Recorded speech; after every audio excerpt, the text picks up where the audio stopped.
आज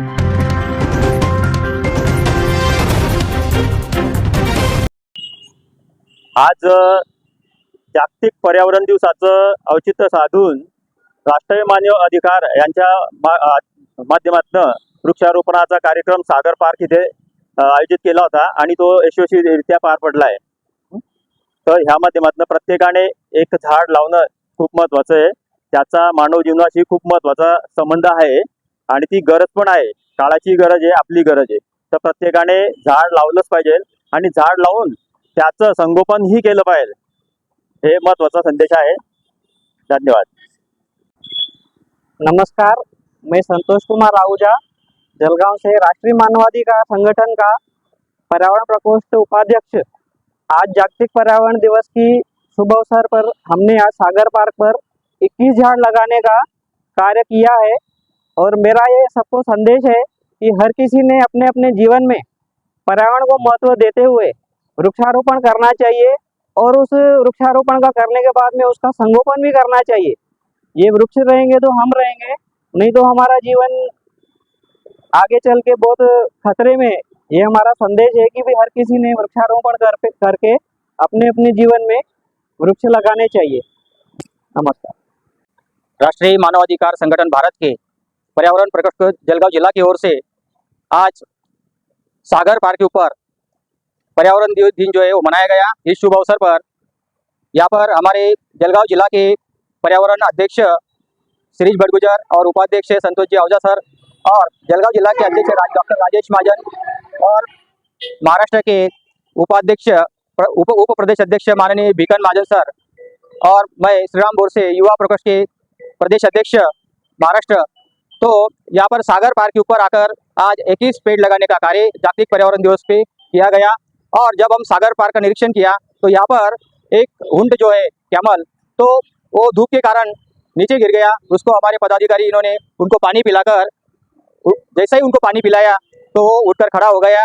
इसीलिए हम सभी हमारे जलगांव जिले के सभी को हम विनती करते हैं कि सभी ने अपने घर के सामने एक पेड़ जरूर लगाए और जहाँ जहाँ पेड़ है और उसका संगोपन करें। यही संदेश हम जागतिक पर्यावरण दिन के शुभ अपने जलगांव जिले के सागर पार्क के ऊपर बहुत सारे विविध कार्यक्रम का आयोजन किया जाता है, लेकिन हमारे जलगांव जिले के जो भी सभी मानव है इनको हम विनती करते हैं कि जो यहाँ पे प्रोग्राम के लिए आते हैं तो जो भी बचा हुआ पानी वो पेड़ को दिया जाए, कहीं इधर उधर ना फेंके। और दूसरी बात ये है कि हमारे नगर पालिका, महानगर पालिका और जिला परिषद, इनको भी हम निवेदन देने वाले हैं कि यहाँ पर सागर पार्क के ऊपर एक बैनर जरूर लगाए, सूचना जरूर लगाए कि यहाँ पर जो बचा हुआ पानी है वो पेड़ को दिया जाए। और यहाँ पर ये जो सभी कचरा यहाँ पर फेंक देते हैं जिस तरह से प्रोग्राम होने के बाद में, तो ये कचरा भी तुरंत उठाने की कृपा करे। ऐसा हम निवेदन उनको महानगर पालिका को हम देने वाले हैं। राष्ट्रीय मानवाधिकार संगठन भारत। जय हिंद, जय भारत। अभी हमारे जलगांव जिला अध्यक्ष डॉक्टर राजेश महाजन सर बोलेंगे। जय मानवाधिकार। आज राष्ट्रीय पर्यावरण दिवस। आजच्या दिवशी राष्ट्रामध्ये, भारतामध्ये, जगामध्ये, सृष्टीमध्ये आपण जर बघितलं तर झाडाशिवाय आणि श्वासाशिवाय हा आजचा दिवस जो आहे जगण्यासाठी, माणसाला, पर्यावरणासाठी फार महत्वाचा आहे. झाडाचं महत्व अनन्यसाधारण आहे. झाड जगेल तर पुढची सृष्टीच अस्तित्वात राहील, नाही तर अन्यथा आपण बघतो आहोत की ते आपलं 30-35 टेम्परेचर होतं जळगाव जिल्ह्याचं, ते आज 48-52 पर्यंत चाललं गेलेलं आहे.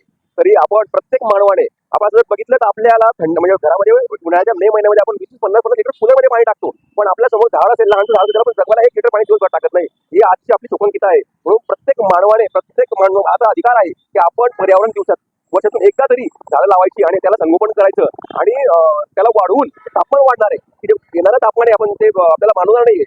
आज माणसांना काय, पण ढोरांना पण सुद्धा ते मानवत नाहीये. या पद्धतीचा तापमान झालेला आहे. म्हणून प्रत्येकाला, प्रत्येक माणसाला, प्रत्येक याला अशी विनंती आहे राष्ट्रीय मानवाधिकाराच्या संघटनेच्या अधिकाऱ्यांकडून की त्यांनी या जागतिक पर्यावरण दिवसात महत्व साधून प्रत्येकाच्या घरी घरी जाऊन याचं महत्व केलं पाहिजे. शाळांमध्ये ज्या ज्या गव्हर्नमेंटच्या संस्था असतील त्यांनी पत्रक काढलं पाहिजे आणि एक व्यक्ती एक झाड किंवा एक कुटुंब एक झाड असं जरी केलं तरी पुढच्या येणाऱ्या भविष्यामध्ये काळामध्ये आपण बघतो की पाण्याचा किती शोध झालाय, शेतकऱ्यांना किती नुकसान होत आहे. हे झाड असेल तर सृष्टी असेल, झाड नसेल तर पुढच्या काळाकाळामध्ये सृष्टी पण नसणार नाही. म्हणून प्रत्येकाने झाड लावणं आणि जगवणं आणि स्वच्छता, जळगाव शहराची स्वच्छता एवढी चांगली असते, पण आता या प्रत्येक कार्यक्रमाला सागर पार्क बघितलं की एवढी अस्वच्छता दिसते.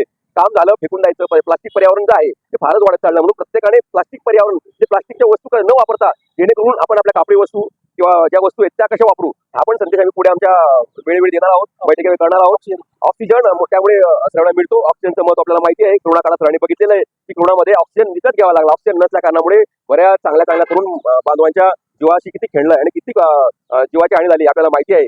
तरी मला सर्वांना जळगाव शहर जळगाव जिल्ह्याच्या वतीने महाराष्ट्र मानवाधिकार जिल्हा अध्यक्ष या संघटनेच्या नात्याने मी सर्वांना सांगू इच्छितो की आपण या दिवशी सर्वांना संदेश द्या आणि पर्यावरणाचं महत्व आणि राष्ट्रीय झाडांचं महत्व कसं आहे हे आपण सर्वांना सांगूया आणि वेळोवेळी हा कार्यक्रम आपण घेऊ. जय मानवाधिकार संघटन भारत.